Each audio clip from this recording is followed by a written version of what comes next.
Clayton, it's the 30th anniversary of the 1991 Cup Winners' Cup. I know.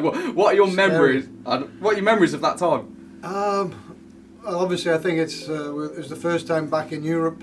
We've been out of Europe for 5 years, so it was great to represent English clubs, and we got all the way to the final. So obviously, we got Barcelona in the final, odds-on favourites to beat us.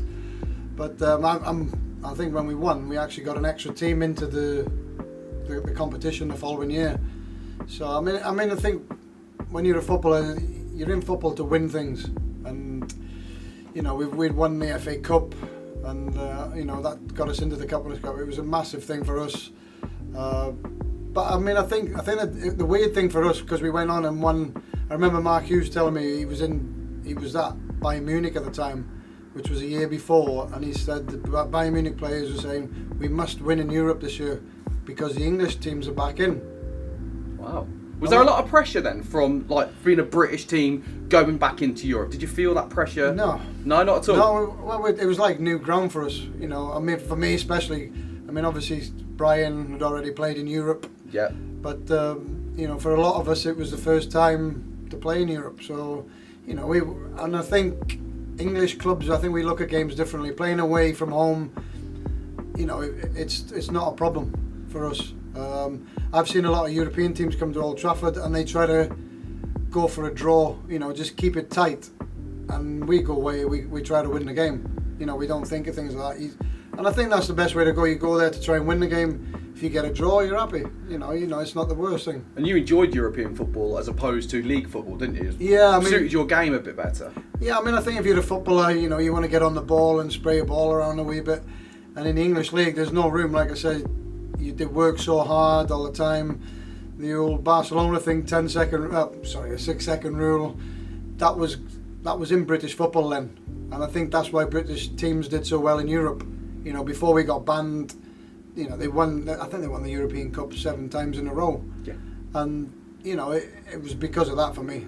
And I look at the teams now, like City and Liverpool. All the teams have been doing well in the last few years. They work really hard when they've got the ball, and when they haven't got the ball. The big thing is when they haven't got the ball. It's definitely more of a European influence in modern football as to what there was 30 years ago, isn't there? Yeah, definitely. I mean, when we won that, I was actually a foreigner. Yes, of course. Mark Hughes was a foreigner, Dennis Irwin, and Brian McClare. That was our 4 foreigners. So the foreigner rule wasn't great because that cost us. In a few years later, we had to. You can't play your strongest team, which was a bit silly. But they were. I mean, the Italians were probably one of the best.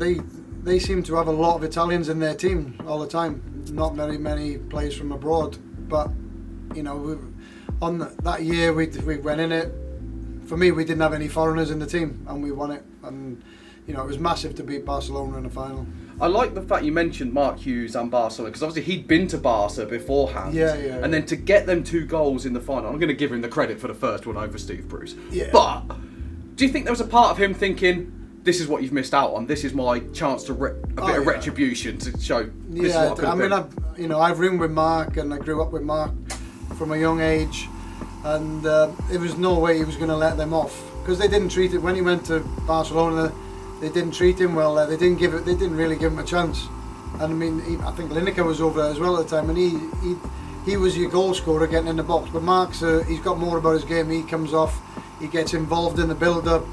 And it's harder than to get in a box and score goals.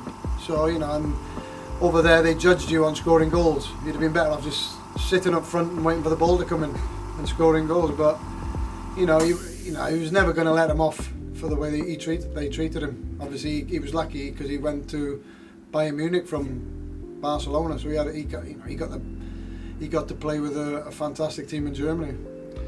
Another thing that people mention about this, Alex Ferguson's first European trophy for Manchester United, which obviously went on to lead to decades of success. Did you again feel that level of, we've got something special here with Fergie, like this, he's building something? Did you feel that in the air when you're going through winning the FA Cup in 90 beforehand?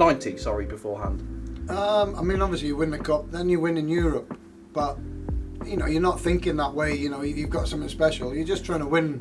I mean, we've always been brought up to think, the next game's the important one. You got to win the next game. once you've done that, you win the next game, and you take it like that as it goes, and then see where you end up at the end of the season. And it worked. It worked for Sir Alex.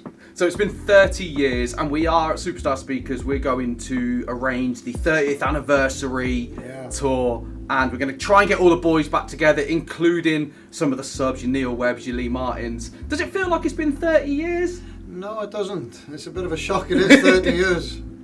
I mean, I shouldn't be shocked because I am 56 now, 57 soon, so I'm pushing 60. That's scary.